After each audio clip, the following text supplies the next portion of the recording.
watching NRATV with Bill Whittle.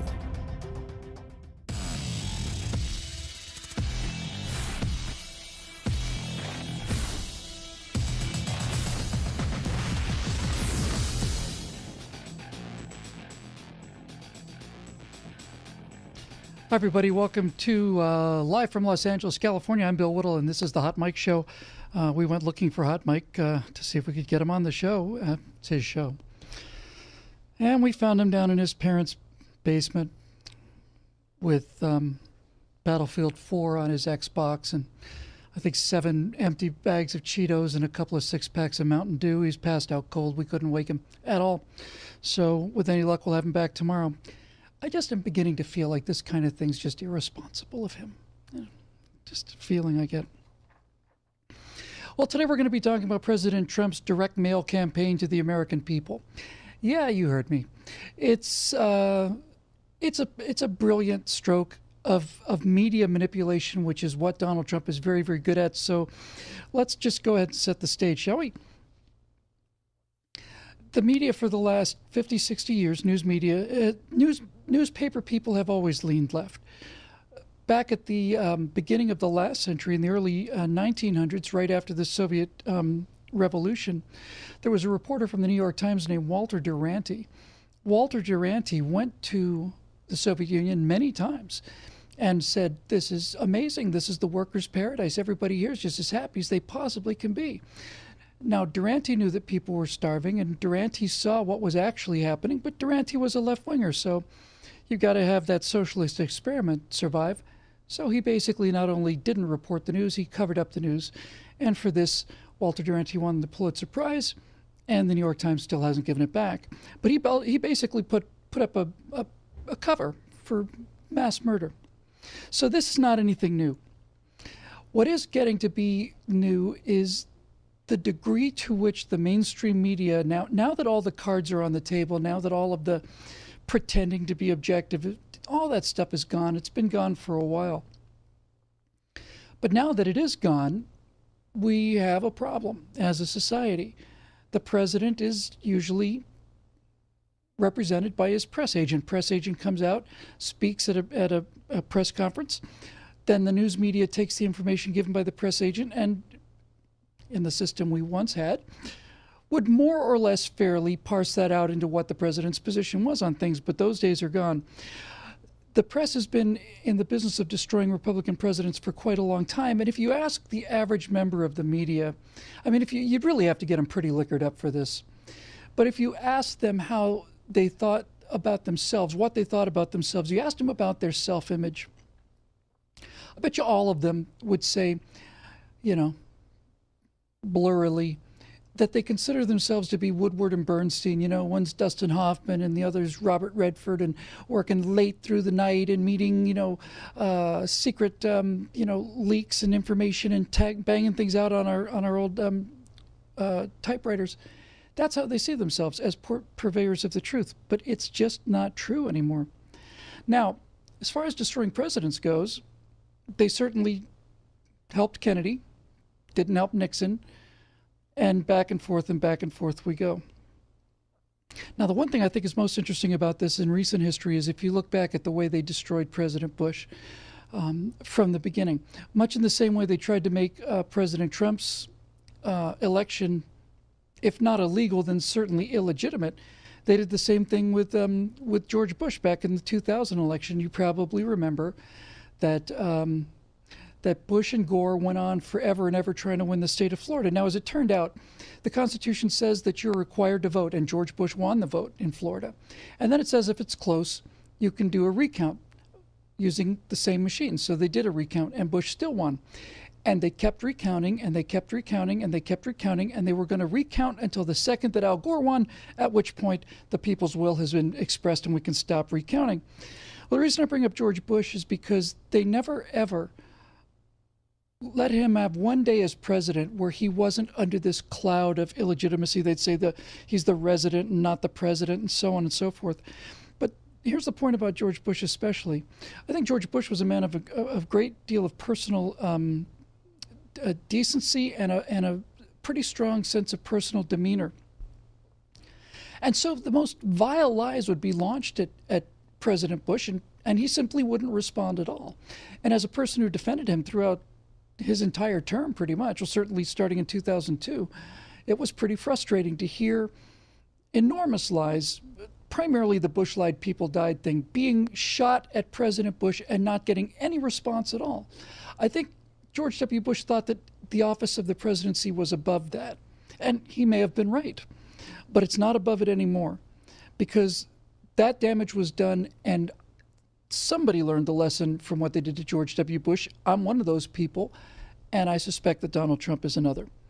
Donald Trump, in 2012, 4 days after Romney lost, I said the next president is going to be a Republican, and he's going to come from the pop culture. He's going to have to know how to speak the language of the American people through television.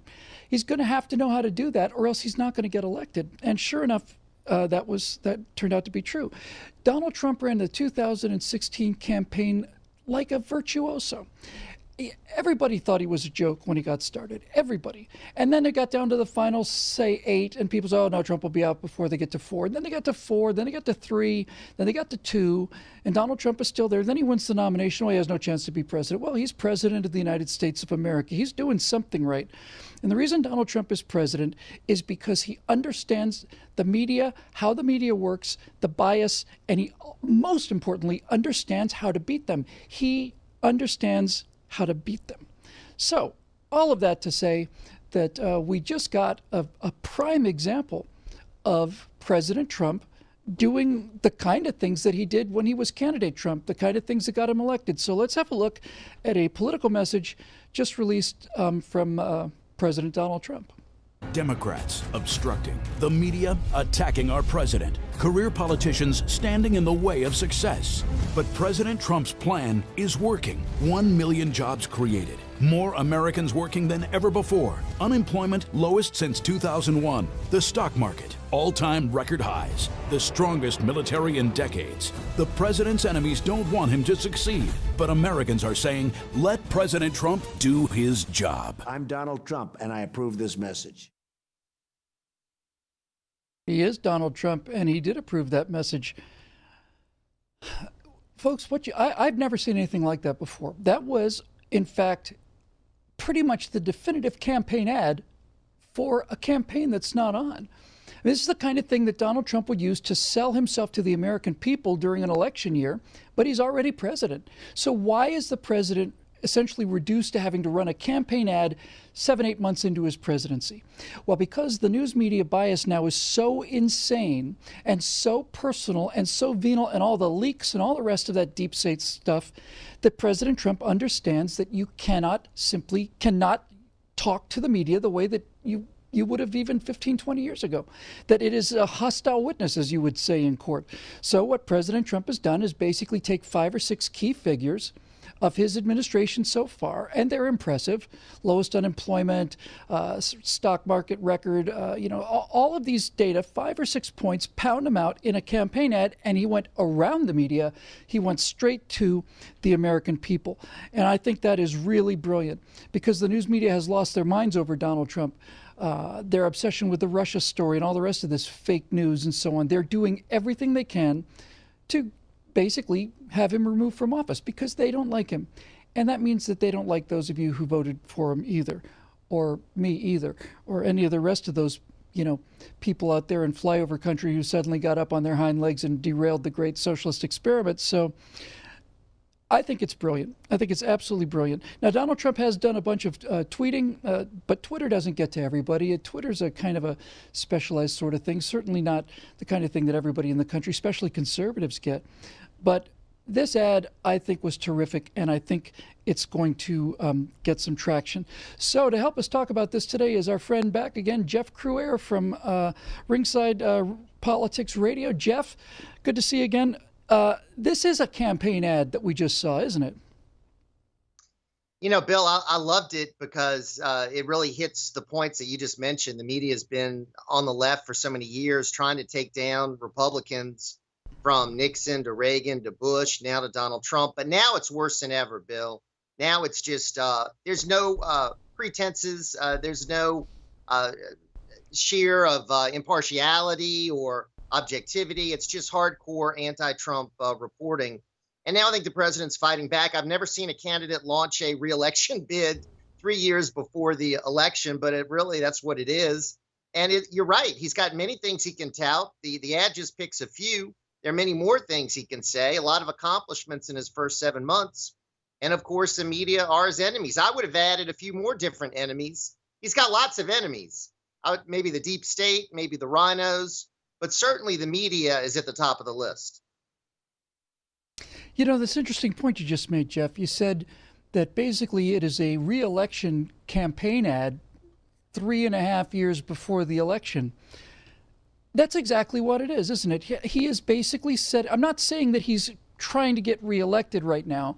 What I am saying is he is presenting the information about himself and his presidency in a way that's appealing to the American people in a way that they never get. They never get to hear these statistics about unemployment and all the rest of it because it makes the light worker look bad.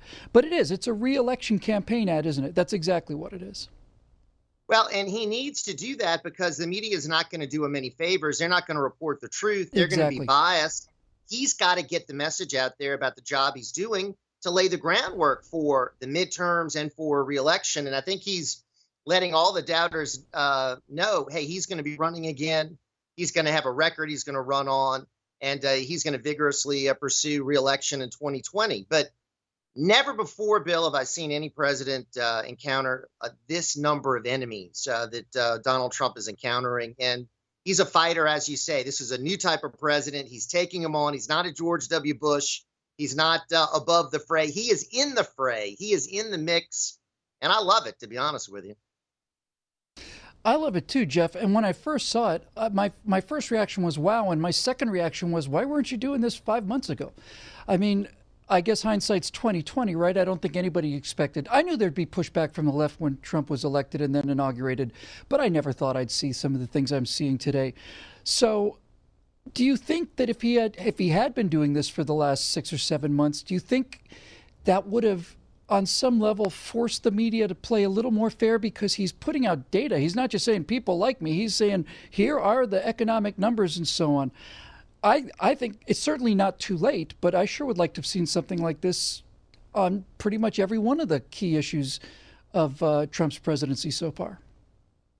I agree, Bill. And as you say, he tweets out this information regularly, but it's different when you're doing an ad on television and on the internet. It reaches a broader audience, and I wish he would have done it from day one. He's got a lot he can tout. He's got a lot he can really boast about, and this message needs to get out there as a balance to what the media is trying to do to him, which is bring him down, destroy him, try to oust him, really. I mean, that's what some of them want to do. So, yeah, better late than never. I'm glad he's doing this. I think we're going to see a lot more of this. And I'm excited because I see a president who I think finally is taking on the media and is not going to back down and maybe exposing the media more so than we've ever seen. Because a lot of times Americans somehow believe that the media was fair and objective. Donald Trump is really setting the record straight about who the media really is. Jeff, I wonder who's paying for these ads. And frankly, whoever is paying for them, I don't know what kind of ad buy they did or how wide they're reaching. Maybe just the fact that it's out there in a couple of markets is enough. But I'm curious to know who's paying for it. And I'll tell you who I think should be paying for it. I think the GOP should be paying for it. I think the GOP party actually should be paying for these ads, and I think they should be spending big money on them because we talked earlier about what we learned from what the media did to George W. Bush, but we have another lesson to learn from what the media did to Mitt Romney. Romney's strategy was, no, I'm going to save my money, I'm going to wait, I'm going to save my money, and then as we get into the final months, I'm going to come in heavy. Well, he got whipped, and the reason he got whipped was while he was sitting on his hands, Team Obama and the Democrats were starting to form an image of Romney that Romney never shook. Romney's a cold-hearted millionaire. He gives people cancer. He puts women in binders. He put his dog on the roof. And by the time Romney decided to start spending some money, it was too late. He was already a villain, couldn't undo it. I think we ought to be spending 2020 money like this and push these things wide for the next 3.5 years. I think the Republican Party should be doing it as well, Bill. And I think the Republican Party should be doing a lot more for President Trump, like helping his agenda get through Congress. But I think it's his campaign that is actually doing it. I think it's Trump Pence that is running this by.